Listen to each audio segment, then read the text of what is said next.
Asante sana. Mimi naitwa Chonya Elisha, mwenyekiti wa Baraza la Vijana Chadema mkoa wa Mbeya, na kwa nafasi hiyo ni mjumbe wa Baraza la Uongozi la Chadema mkoa wa Mbeya. Kwa sababu hiyo kwanza pokeeni salamu za mwenyekiti wetu wa kanda wa chama Mheshimiwa Joseph Mbilinyi aka Sugu, mahususi kwa vijana. Anasema ule wakati wa moto chini umekwisha kufika, saa yake ni hii, na amesema niwaambie vijana na wanambeya kwa ujumla wake, tukae mkao wa kula. Shughuli zilizowahi kufanyika Mbeya zilikatisha, sasa zinakuja, sasa zitajirudia na kujidabo mara elfu.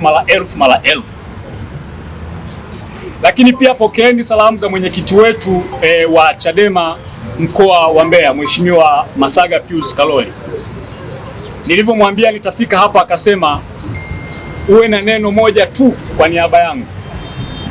Anasema kuwa Chadema ni utume, na nyie Chadema, wanachama wa Chadema mliochagua kuwa Chadema, nyie ni mitume, na kazi ya utume haijawahi kuwa nyepesi, ina changamoto zake. Uimara wa Chadema ni uimara wa nyie mitume, na kwa sababu hiyo amesema kazi hii maadamu ni kazi ya haki, tuishie hiyo, tuifanye mpaka tone letu la mwisho. Huo ndio ujumbe wa mwenyekiti wetu Masaga. Mheshimiwa Hamadi Mbeyale ambaye ni katibu wetu wa Chadema mkoa wa Mbeya, ambaye anamalizia huduma zake za matibabu, mnafahamu hivyo, ameniambia niwaambie neno moja tu, kwamba kazi imerejea. Sio tu tunaanzia tulipoishia, moto wa awamu hii anasema kaeni tayari kwa ajili ya kukiwasha. Sasa mimi niwe na neno langu mwenyewe kwenu wanachadema ambao mko hapa na wale ambao hawako hapa. Ndugu zanguni, wanachadema wenzangu, tumefika hapa tulipo. Watu wameteswa, watu wamenyanyaswa, watu wameonewa, watu wamedhulumiwa. Watu jinsi hivi mlivyopendeza namna hii, na watu jinsi walivyo na furaha leo kila mahali, kuna watu wabaya sana kwenye nchi hii. Walizuia hata msikutane, walizuia hata msitoe maoni, watu wabaya sana. Lakini tulifika hapo tulipofika kwa sababu ya kukosa misingi mizuri ya utawala kwenye nchi, na misingi yenyewe ni taratibu za kujiongoza, ambayo ni katiba ya nchi inayotengeneza sheria za nchi.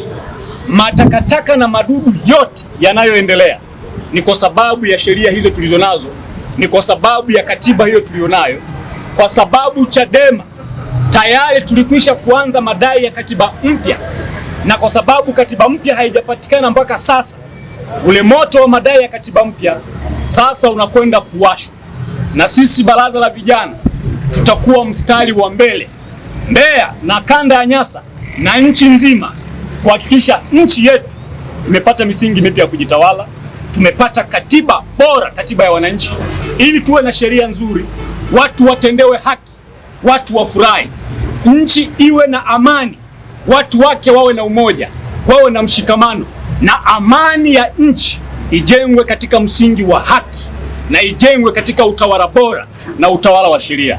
Sasa sisi Chadema kwa maana ya vijana na chama chetu kwa ujumla Mbeya tutaongoza haya mvuguvugu la mabadiliko, na kwa maana hiyo wana Mbeya, vijana wenzangu na wanachama wote kwa ujumla na wananchi wote kwa ujumla, sasa ile saa ya ukombozi imefika. Inaweza kuwa na maumivu, bahati nzuri mna uzoefu na maumivu, tutaishinda mwaka huu mpaka kieleweke, katiba mpya ipatikane. Asanteni kwa kunisikiliza na Mungu awabariki.